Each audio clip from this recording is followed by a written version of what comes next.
Bella, kaya. Hello. Yan, dumating na yung delivery natin. Deliver natin sa Shopee. Bubuksan na natin. Buksan na natin, guys. Kasi hindi matakalas yung ano.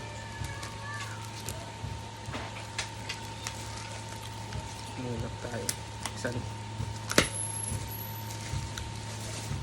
Yan. Oops. Yun. Last time gunting guys. Kaya ako chicken. Yan. Ito na yung box niya. Kita nyo ba guys? Unboxing natin. Ayan na yung box, yung pinaka-box. By the way, helmet to. Helmet.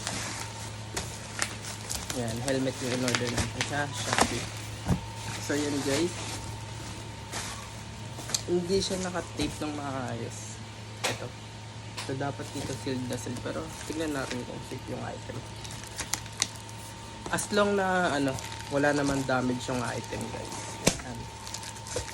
Pero kapag may damage, negative X yun. So yun na guys. Buksan na natin. Although hindi siya naka-sealed ng sobra. Same din sa pag-pack.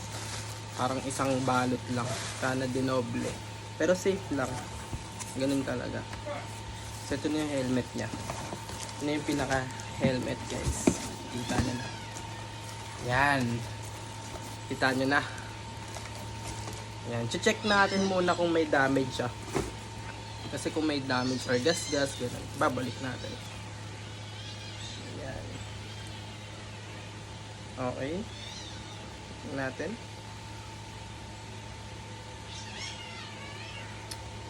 Yan na. Tinatanggal ko lang sa pagkatali guys.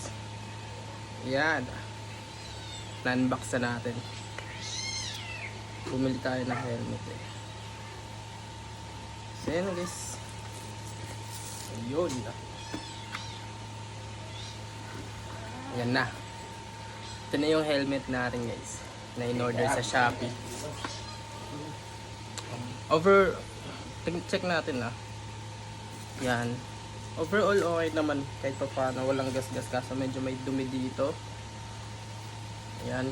Pero okay lang. Hindi naman siya ganun ka perfect talaga. Pero pwede na kasi kung worth ano siya eh. Worth 1.8 ang original price na nakuha ko lang 950. So sobrang friendly niya na sa ano, sa presyo. Yan.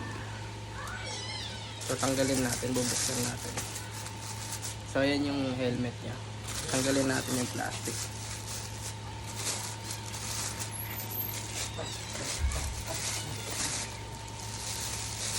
Gugupitin ko na to guys.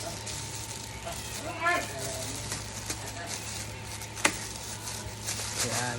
Sirayan na natin yung plastic.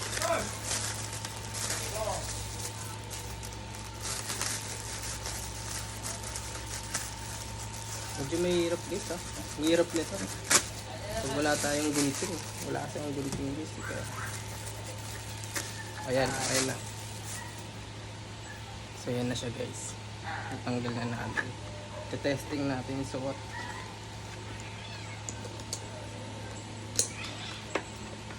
Testing natin guys ha. Kaso parang maskip. Medium lang kasi ito body. Ayan.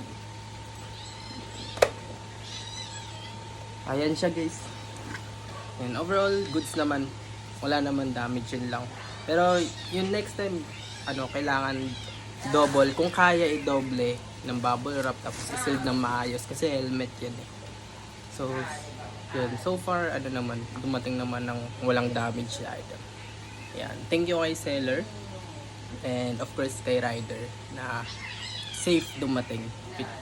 Pinanatili niyang safe yung item hanggang sa dumating sa akin. Yun, thank you. Yun lang. End of unboxing.